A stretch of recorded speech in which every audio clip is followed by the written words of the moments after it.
Você já parou para pensar por que, de repente, tudo fica mais caro quando sai aquela notícia: o Fed subiu os juros? A bolsa despenca, o valor do seu aluguel aumenta, o supermercado vira um campo minado de preços absurdos e ninguém parece entender direito o que está acontecendo. O mais curioso é que todas essas mudanças que afetam a nossa vida real são decididas por pessoas que você nunca votou, nunca viu e que agem nos bastidores, os banqueiros centrais. Esses caras, que ninguém conhece pelo nome, têm um poder gigante sobre o nosso dinheiro, o mercado, o emprego e até mesmo o nosso futuro. E é por isso que hoje vamos explicar exatamente o que é um banco central, quais são seus poderes, como ele influencia sua vida financeira e o que acontece quando eles cometem erros catastróficos. E claro, quem é que realmente manda nesses bancos misteriosos? Esse vídeo tem um único objetivo: te informar. Não estamos aqui para defender nem atacar ninguém, só para te dar o conhecimento que a maioria das pessoas nunca recebe. Então vamos direto ao ponto. O que é, afinal, um banco central? Pense no Banco Central como o chefe de todos os bancos do país. Ele não tem agência, não tem caixa eletrônico e você nunca vai abrir uma conta lá. Mas ele controla o quanto de dinheiro existe na economia, define as regras do jogo e ainda decide o preço do dinheiro, ou seja, a taxa de juros. Enquanto você está preocupado com o limite do cartão, eles estão ajustando a economia inteira com um botão. Ele funciona como o banco dos bancos. Os bancos comerciais, tipo Itaú, Bradesco, Bank of America, todos têm contas no Banco Central. Ele é o árbitro do jogo financeiro. Cada país tem o seu: o Federal Reserve nos Estados Unidos, o Banco Central Europeu na Europa, o Banco da Inglaterra no Reino Unido, o Banco Central do Brasil por aqui e assim vai. Mas o poder real não está só no nome, está nas ferramentas que eles têm nas mãos. Agora que você entendeu o que é um banco central, chegou a hora de entender o verdadeiro poder que ele tem. E aqui no Brasil, o Banco Central do Brasil, o nosso famoso Bacen, não fica atrás dos grandes, como o Federal Reserve nos Estados Unidos. Eles têm nas mãos 3 ferramentas principais que podem colocar a economia para andar ou travar tudo de uma vez. A primeira grande ferramenta é a taxa básica de juros, aqui conhecida como Selic. Ela é a mãe de todas as taxas. Se a Selic sobe, tudo encarece. Financiamento de carro, crédito no cartão, parcelamento da casa, até o empréstimo do seu banco. Agora, se ela cai, o crédito fica mais acessível, os juros caem e isso estimula o consumo. Funciona mais ou menos assim. Imagine que o Banco Central quer conter a inflação, ou seja, os preços estão subindo demais. Ele vai lá e aumenta a Selic. Isso desestimula as pessoas a pegarem empréstimos e a gastarem. E se as pessoas gastam menos, os preços tendem a parar de subir. Por outro lado, se a economia está fraca, o desemprego está alto e ninguém está comprando nada, o Banco Central faz o oposto, reduz a Selic. Isso faz com que os bancos ofereçam crédito com juros mais baixos, o que incentiva as pessoas e empresas a voltarem a gastar, a investir e fazer a roda da economia girar. É como se o Banco Central controlasse um pedal de aceleração e freio ao mesmo tempo. Pressiona demais, a economia desacelera. Solta demais, pode perder o controle. Mas tem um detalhe crucial. Manter a taxa de juros muito baixa por tempo demais pode causar inflação descontrolada, como a gente já viu acontecer no Brasil nos anos 80 e 90. Por isso, hoje o Bacen mira em uma inflação em torno de 3,5% ao ano, usando o Índice de Preços ao Consumidor Amplo, o IPCA, como principal termômetro. A segunda ferramenta é ainda mais poderosa, a criação de dinheiro. Hoje, o dinheiro não nasce mais só da impressão de notas em papel. Cerca de 90% do dinheiro no Brasil já é digital, e os bancos centrais podem criar esse dinheiro com simples cliques em um teclado. Sério? Literalmente digitando números num sistema. Isso se chama operação de mercado aberto. Vamos supor que a economia esteja desacelerando. O Bacen quer estimular o mercado. O que ele faz? Cria dinheiro novo e compra títulos públicos dos bancos comerciais. Com isso, ele injeta recursos no sistema financeiro. Esses recursos não são usados diretamente pelas pessoas, mas fazem os bancos se sentirem mais seguros para emprestar. Isso estimula a oferta de crédito e o consumo. Agora, se a inflação dispara e tem dinheiro demais circulando, ele faz o contrário. vende títulos públicos para os bancos e recolhe esse dinheiro de volta. Com menos grana disponível, os juros sobem, o consumo diminui e a inflação tende a cair. E quando a coisa aperta de verdade, ele pode recorrer à famigerada Quantitative Easing, uma versão turbo da operação de mercado aberto. Isso foi muito usado no EUA e Europa durante crises como a de 2008 ou a pandemia de 2020. O Banco Central compra trilhões em ativos, derruba os juros longos e joga uma quantidade absurda de dinheiro no sistema. Funciona a curto prazo, mas também gera bolhas e aumenta ainda mais a desigualdade, porque valoriza ativos como ações e imóveis que estão nas mãos dos mais ricos. A terceira função do Banco Central é atuar como fiscalizador e socorrista dos bancos comerciais. Ele define regras, exige que os bancos mantenham um mínimo de segurança financeira, os famosos requisitos de capital, e monitora o risco sistêmico. Se um banco está prestes a quebrar, o Bacen pode agir como credor de última instância, injetando dinheiro para evitar um colapso em cadeia. E isso não é teoria. Em 2017, aqui no Brasil, o Banco Central teve que intervir em instituições financeiras menores, como o Banco Neon, quando ficou claro que elas estavam operando com risco elevado. O objetivo não é salvar o banco por causa dos donos, é evitar o efeito dominó que pode quebrar o sistema todo e afetar você, mesmo que nem tenha conta nesse banco. E claro, não podemos esquecer que banco também cria dinheiro. Quando você pede um empréstimo no seu banco, ele não pega esse dinheiro de um cofre, ele digita no seu extrato e pronto, o dinheiro aparece. Isso acontece porque usamos um sistema chamado reserva fracionária. O banco só precisa manter uma fração do dinheiro depositado e pode emprestar o resto, o que na prática cria dinheiro novo na economia. Então, da próxima vez que você ouvir que o Bacen vai decidir a Selic, saiba que não é só um número. É uma decisão que pode afetar sua casa, seu trabalho, seus investimentos e até o preço da carne no açougue. Enquanto isso, aqui no Brasil, o Banco Central age como maestro invisível da orquestra econômica. Ele rege sem que a maioria sequer perceba que está dançando conforme sua batuta. E sabe o que é mais curioso? Diferente do que muitos pensam, o BC não é uma entidade totalmente neutra ou isolada do restante do sistema. Ele faz parte de um jogo muito maior. E o tabuleiro envolve poder, política e, claro, muito dinheiro. Vamos imaginar a cena.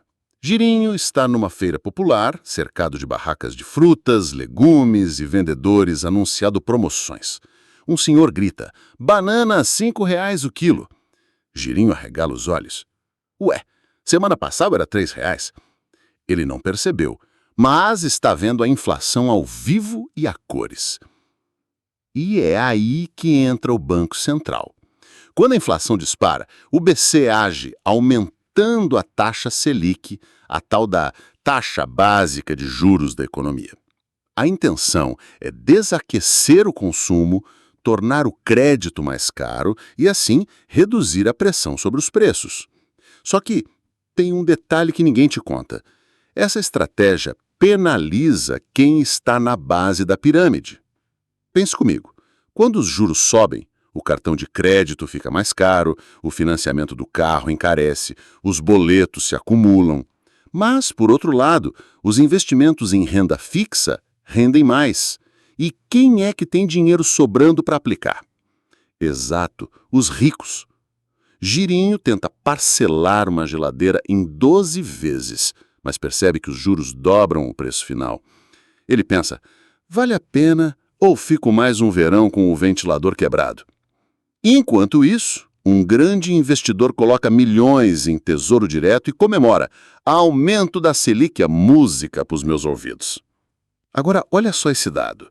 Em 2021, o Brasil teve uma das maiores taxas reais de juros do mundo.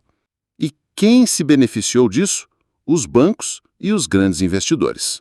Já o pequeno empresário que queria crédito para expandir, ou o trabalhador endividado que precisava de um alívio, esses pagaram a conta. Mas não para por aí. O Banco Central brasileiro também tem autonomia operacional. Desde 2021, com a chamada autonomia do BC, o presidente da instituição tem mandato fixo, independente do presidente da República. Em tese, isso evita interferências políticas nas decisões monetárias. Mas será que isso realmente serve ao povo? Girinho, agora curioso, pesquisa mais e encontra uma lista. Os últimos presidentes do Banco Central vieram todos do mercado financeiro. Executivos de bancos, de grandes corretoras, de fundos bilionários.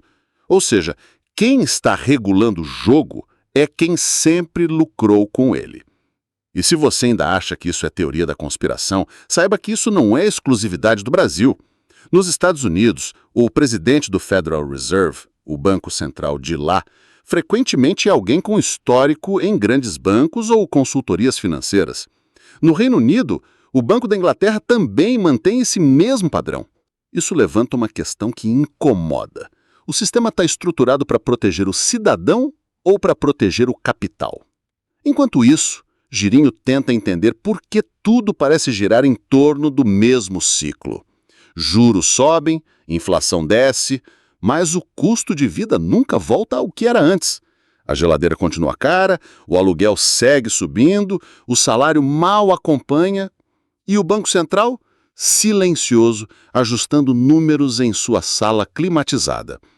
O giro financeiro mostra. O problema não é só a inflação, é quem lucra com ela e, principalmente, quem paga a conta quando tentam controlá-la. Agora vamos falar sobre o efeito dominó que um simples discurso de um banqueiro central pode causar. Parece exagero? Pois não é. Às vezes, uma única frase do presidente do Banco Central pode derrubar a bolsa de valores, fazer o dólar disparar e transformar o humor do mercado financeiro de euforia para pânico em questão de minutos. Imagine a cena. Um auditório lotado, jornalistas e investidores atentos, todos com olhos grudados em cada palavra do presidente do Bacen. Ele respira fundo e solta. Estamos monitorando de perto a inflação e ajustes podem ser necessários. Pronto. Essa frase, que parece inofensiva, é o suficiente para as mentes mais nervosas do mercado entrarem em modo de alerta máximo. Mas por quê?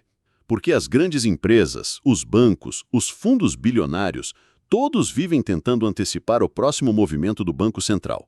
Eles querem prever se os juros vão subir, se vai ter mais injeção de dinheiro na economia ou se medidas restritivas vão ser aplicadas. É como um jogo de xadrez, onde o adversário anuncia o movimento seguinte com um sussurro, e quem não ouvir, perde dinheiro. Aqui no Brasil, já vimos esse efeito diversas vezes. Lembra de quando o Bacen anunciou um possível aperto monetário em 2022? O Ibovespa derreteu quase instantaneamente, o dólar subiu e nas semanas seguintes o crédito ficou mais caro para o cidadão comum. Um simples comunicado técnico virou uma avalanche no bolso de quem nem sabia o que aperto monetário significava. Isso acontece porque o mercado age por expectativa. Se o Banco Central sinaliza que os juros vão subir, os bancos já começam a repassar esse custo imediatamente.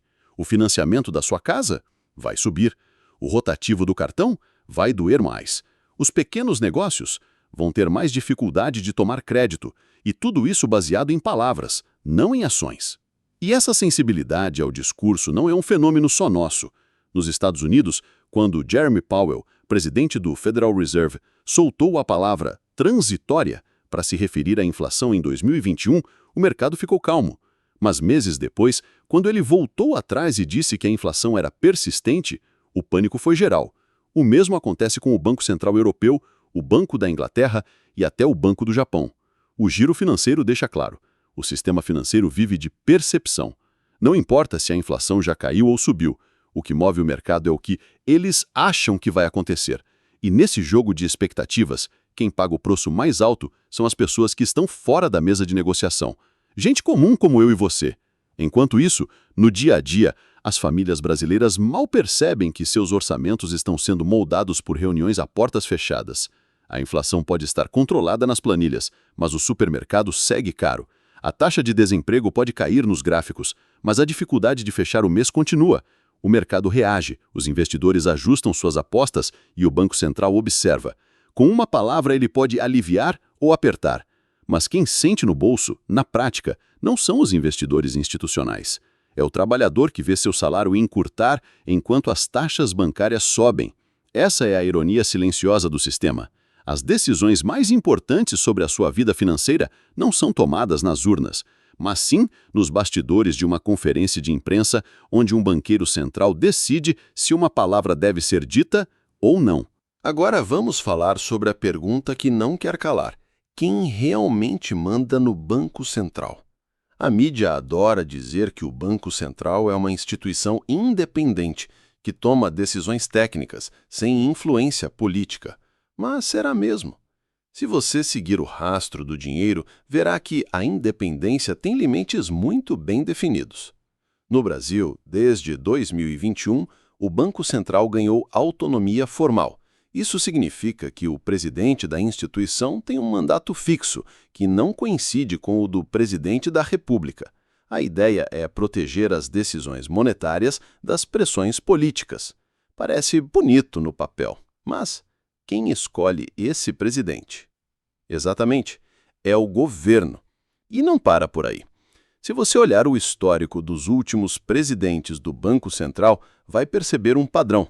Quase todos vieram diretamente do mercado financeiro, ex-banqueiros, gestores de fundos, executivos de corretoras, gente que viveu a vida inteira defendendo os interesses dos grandes investidores.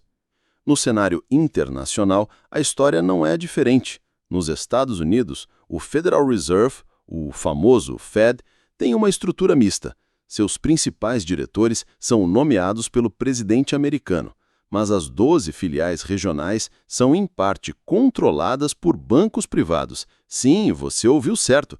Bancos privados possuem ações do Banco Central americano. E, embora essas ações não deem direito a voto, elas garantem acesso e influência. Na Europa, o Banco Central Europeu diz ser totalmente independente, mas os principais cargos são sempre ocupados por pessoas vindas do próprio sistema bancário europeu. O mesmo acontece com o Banco da Inglaterra, o Banco do Japão e tantos outros.